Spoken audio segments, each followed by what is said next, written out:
started writing a scene that is, I kid you not, like the scene that I was probably most looking forward to writing. And this scene entered my brain. I was like, dude, I'm crazy for that. One thing that is a challenge that I can talk about is actually the romance.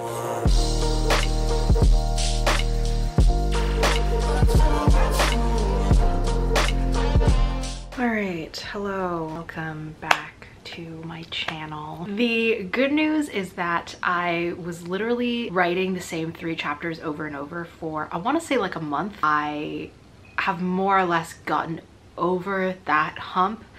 Whenever I hit like the part 2 of my book, like towards the middle section, that's when I start kind of freaking out and second guessing myself. I wasn't entirely sure what the purpose of the chapter was, because I think whenever I go into a writing session, I always need to know like, what is the goal of this scene? The reason, the goal, the theme, the purpose, whatever of the chapter kept shifting.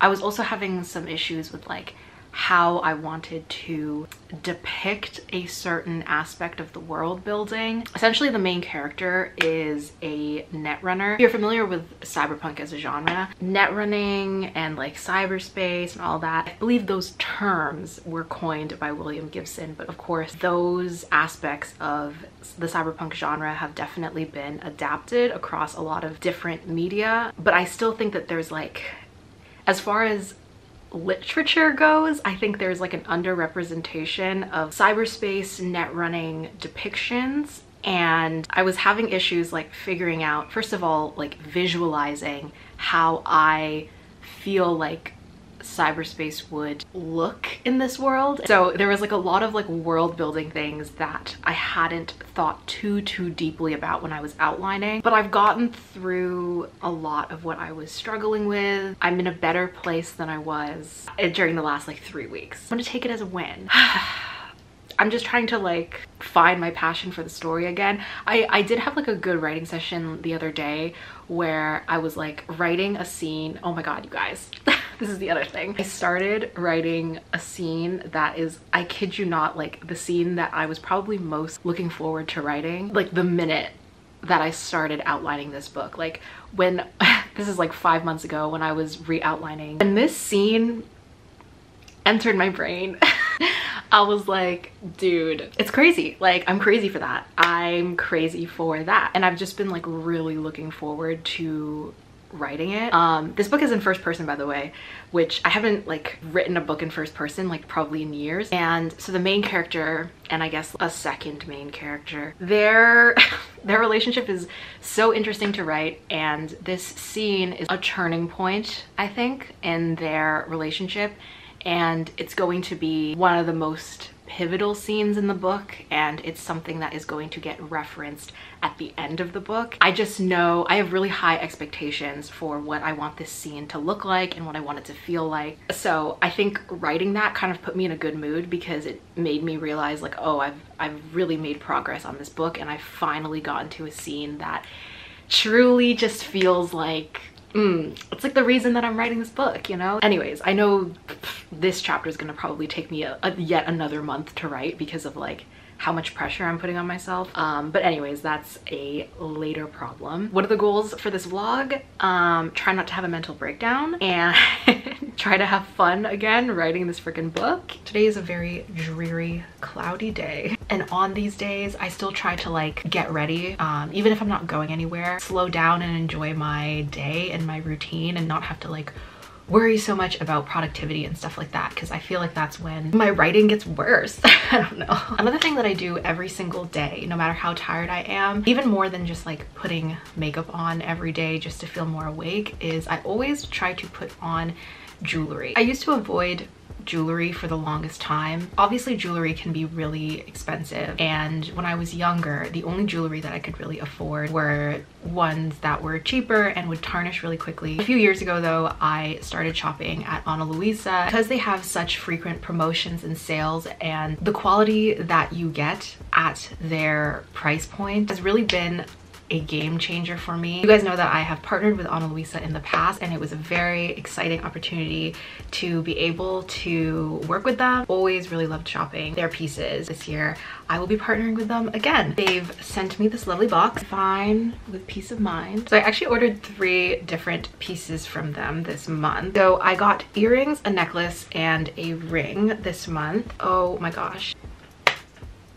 I'm dead. They look so pretty. I've been looking for a necklace in this style for the longest time. Like, I could go out like this now. All right, the last piece, it just really matched the necklace, and I don't have any ring like this yet. Whenever I go out, I really like to wear rings because I've just always been like really self-conscious about my hands. I have a couple rings from Ana Luisa, and I've worn them, you know, out and about. And even the one that I've had for like 2 years hasn't tarnished at all. So I'm definitely gonna start building out my ring collection because it looks so cute. If you're interested in building out your own jewelry collection, or you're just looking for a gift for yourself, for your partner, for your friends, Ana Luisa is actually having a Valentine's Day sale right now. They're currently having a buy one get one 50% off sale at the moment, which is such a good deal because they have such a range of styles. It's always super fun to shop for my friends and family. And if there's a style you like, you'll probably find it on their catalog. I've never been disappointed with any of the pieces that I have ordered from them. They ship internationally, they are a carbon neutral brand. And if you happen to miss the Valentine's Day sale, if you click the link in my description box and you use my discount code, you get 20% off of your next purchase. All right, an update on how my day has been going. Kind of just spent the morning doing a lot of reading.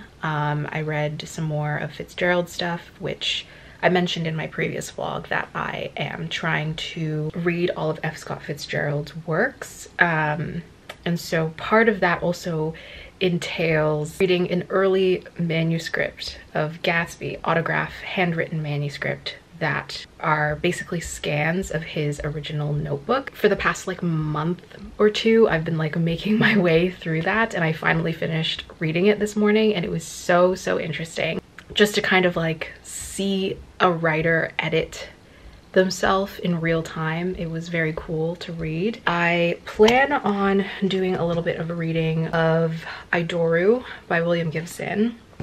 I was gonna read Neuromancer today, but I've read this book so many times already, and Idoru I've actually never read before. And yeah, Gibson's work it's hard to get through sometimes because it is so like dense. I do want to try to read some of it today because I think I'm gonna work on a short story today, which is so funny because I spent so much of last vlog basically saying how I really need to like buckle down and finish Local Heavens. But listen, I started brainstorming a new short story, and this is what happens when I start brainstorming. I feel the urge to write it. So I'm gonna try to maybe get like a skeleton of an opening scene done for this short story. And yeah, it's a cyberpunk short story, which I guess I am just fully committing to writing cyberpunk this year. I think this is the year of writing cyberpunk for me.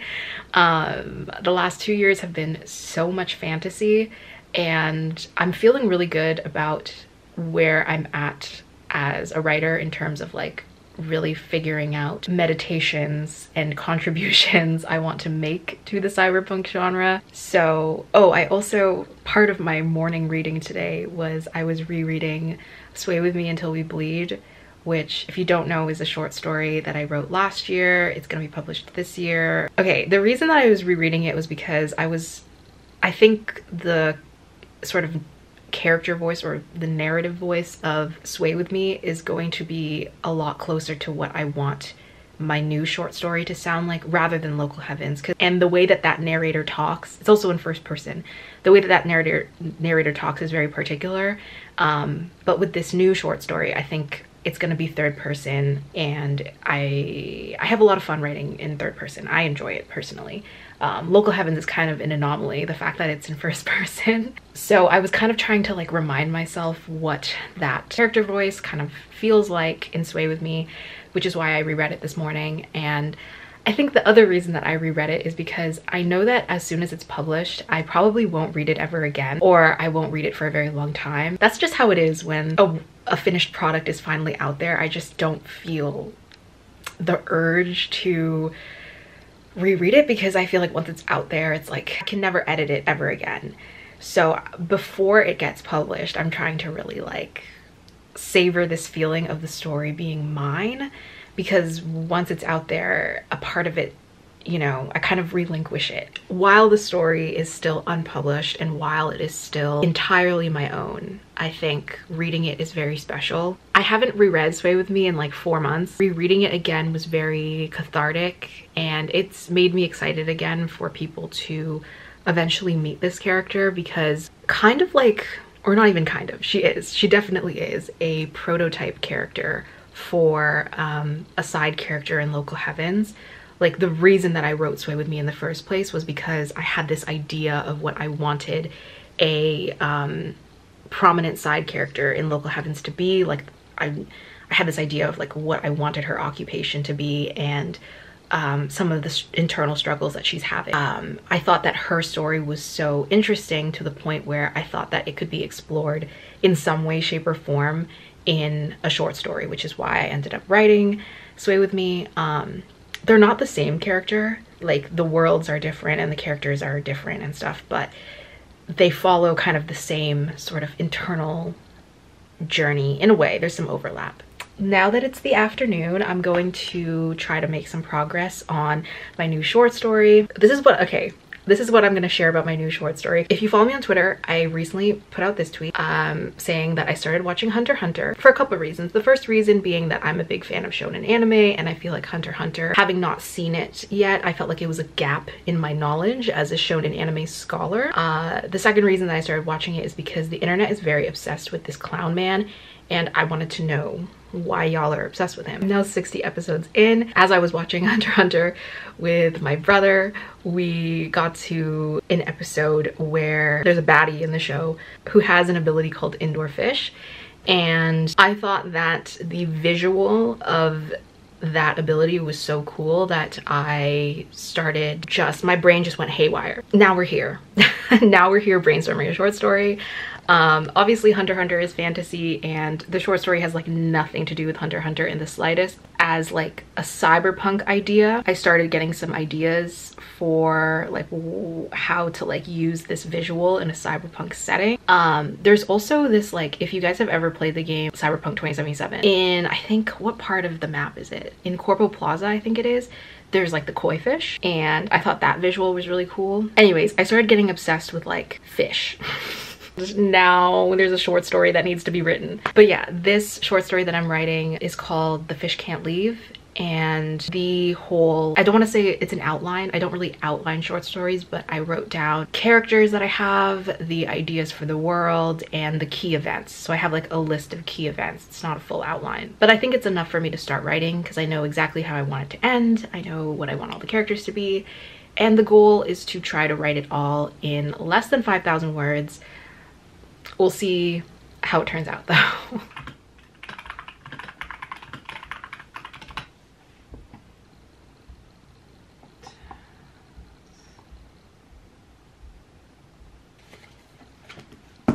Okay, so we've made pretty good progress on the short story. Like, I have to get back into that writing style that is much more sparse. I think in short fiction, there's really no room to have flat descriptions. You know, I feel like every sentence needs to get to the point. It needs to be the best version of that sentence and all that kind of stuff. When I started writing Local Heavens, it sounds weird to say because Local Heavens is like a sci-fi cyberpunk story, but it has a storybook quality to it in the way that the main character is narrating the story. I think because I've been writing like that for the past like 5 months, I have to like fight the urge to write like that for this story because I'm only writing that way because of that book, and that's not usually how I write. I think over the course of like one writing session, I was able to get used to it again, but it was, yeah, it was tough.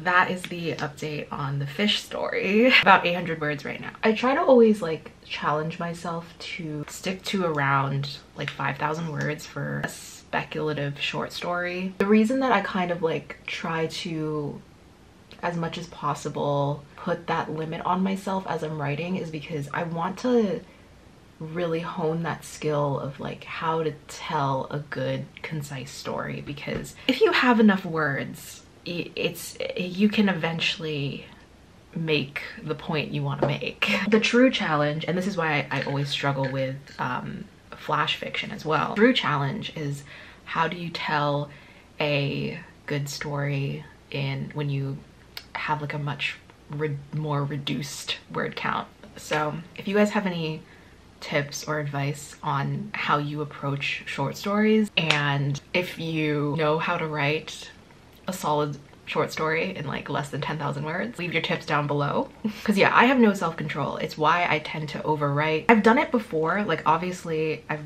written a lot of short stories. The reason that I don't often go through the effort of like revising and submitting, although that is like something that I want to start doing more of this year. The reason that I used to just like write short stories and then abandon them, or write them but then never revise them past a first draft, is because I don't know, I just never felt like confident about them. But I want to learn how to be confident about my short fiction. But with this fish story, I'm actually feeling pretty good about it. I'm gonna work on it more today and we'll see how that goes. Local Heavens is not a book that I want to leave on the sidelines for too long. Also a book that has a lot of unique narrative challenges that I've never had to deal with before. I can't really like go into what all of those challenges are unless I kind of spoil the book, so we'll save it for another time.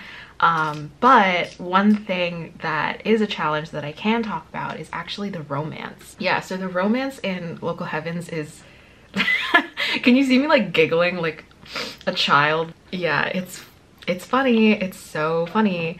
Okay, how do I say this? The romance is not as simple and straightforward as it's been in any of my other books. I've talked before about how romance is something that I don't want to say I pants, but it's not something that I think too deeply about when I'm outlining. When I'm outlining, all I really do is I think about if I want two characters to end up together, I think about them as individuals and what their internal journeys are, and then I ask myself, why would they choose to end up together in the end, or why would they choose to even be like attracted to each other? I don't necessarily like plan out like all the little events, but as I'm writing, what I'll do is like, anytime something significant is happening in the external plot, I will make sure that, you know, before or after that plot event, their relationship is moving forward, like there's a scene or a moment, and I just kind of like write that intuitively, and that has worked for me for like my last 2 books, and it's made the process a lot easier.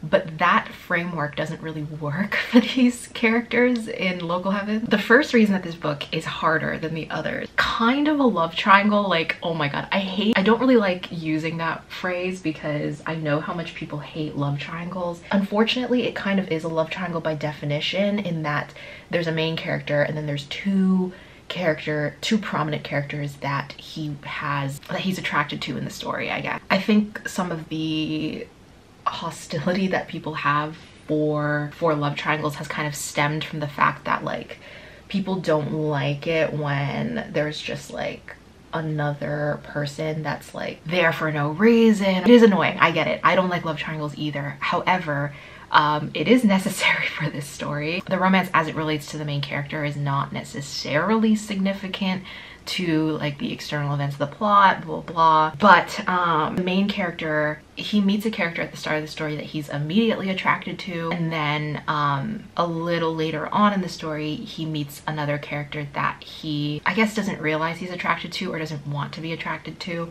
for various reasons. Writing that is tough. Like there's a really tough balance to strike there, and I think the reason it's tough is because the main character, he has this perception of himself that he has a better grasp on his emotions than he actually does. Like a big part of his arc is emotional maturity and learning to be more vulnerable and honest with himself. Romance is something that is supposed to, in a lot of books, it's not true for all books, but typically romance is something that shows the growth of a character as an individual, serves to kind of show the good qualities of that character. But in this book, I would say that the romance serves to show the flaws of the main character just as much, if not more, than his good qualities. Okay, we're gonna overblush today because whatever.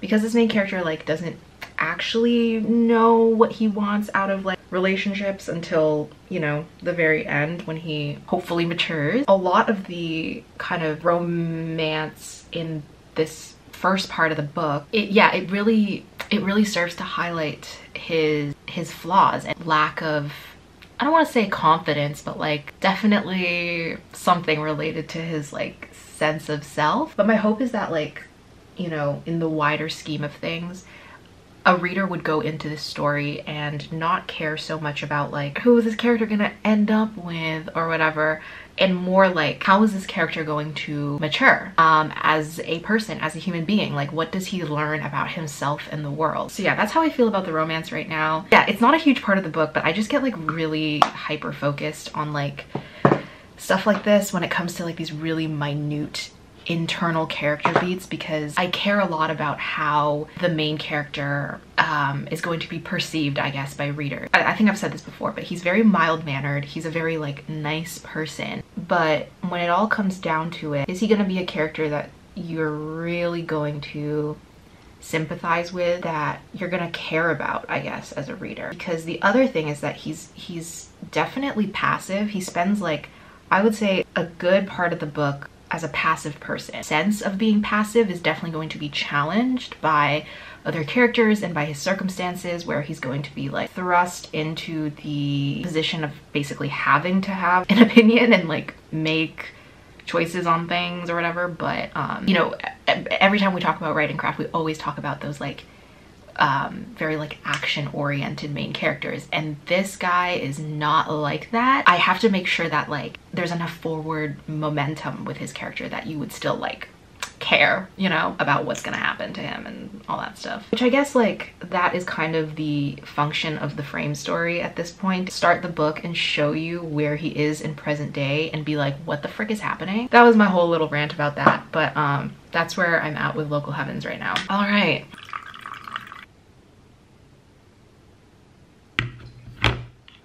Lead by 7. The book is on the back burner at the moment. So I have been drafting my short story, the fish short story. Such a fun time writing it. It's so fun to write. I just feel good about it, and I'm not even like worrying about like submitting it anywhere or publishing.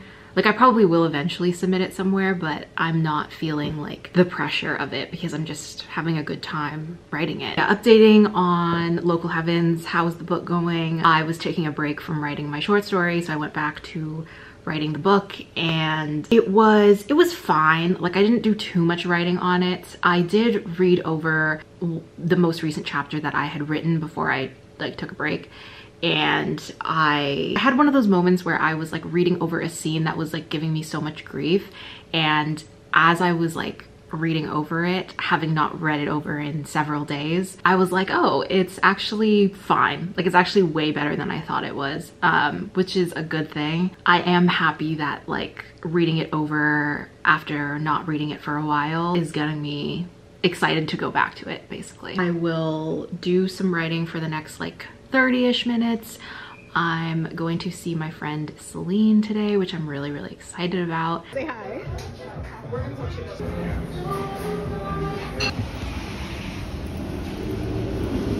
Update. Writing has been weird lately. I've been so on and off. I've been toggling back and forth between my short story and between Local Heavens, and progress on the short story has been very strange, but whatever, we'll not talk about that right now. I did some work on Local Heavens yesterday. I wrote, like, I didn't write that much, but I'm not mad about it. Being able to just kind of like fast draft scenes in a book feels more doable than, you know, trying to write a short story really quickly, because I feel like with my short stories, because I know that every sentence matters, I just feel so much weirder about picking my words with care when I'm writing a short story, which is like so dumb because it's like still a first draft. But anyway, yeah, so that's what I did. I haven't done like as much writing over the last few days as I would have liked to. I feel like part of writer self-care, realizing that the time that you spend not writing is just as meaningful as like the time that you spend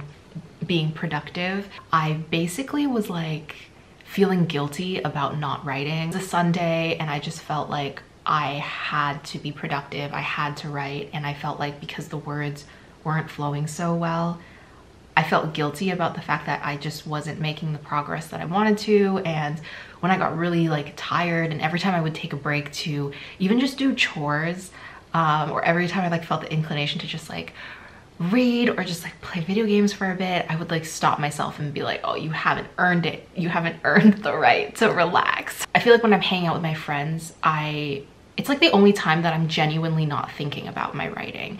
And it feels good to just be present and to like literally not have my head just like wander off.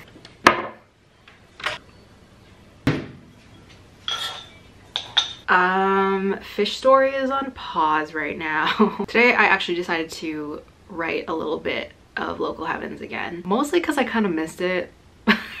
But also because I'm in like kind of a difficult part of the draft, like I was saying, and I wanted to try to get through some of that hump today because I was feeling pretty motivated. One thing that I mentioned at the start of this vlog was that it's been difficult to try to find a way to describe like the feeling of cyberspace and, you know, net running and all that kind of stuff. Okay, the crazy thing is like I know what I want it to feel like, I just can't find the words for it.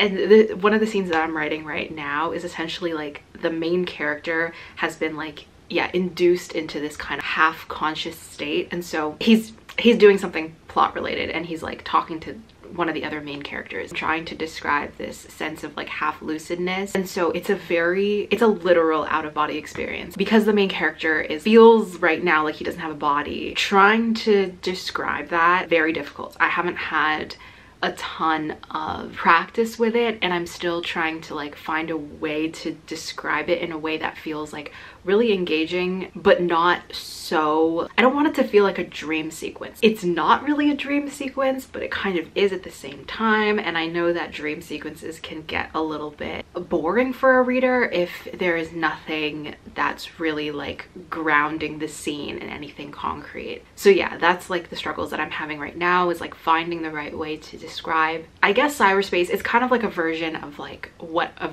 VR would feel like a virtual reality, but 10 times crazier. I made some progress on it yesterday and I'm going to work on it again today. And then I think fish story I will work on in the evening or maybe tomorrow. The fish story is not hard to write. I feel like I just keep getting distracted, right? Because it's hard for me to juggle multiple things at the same time.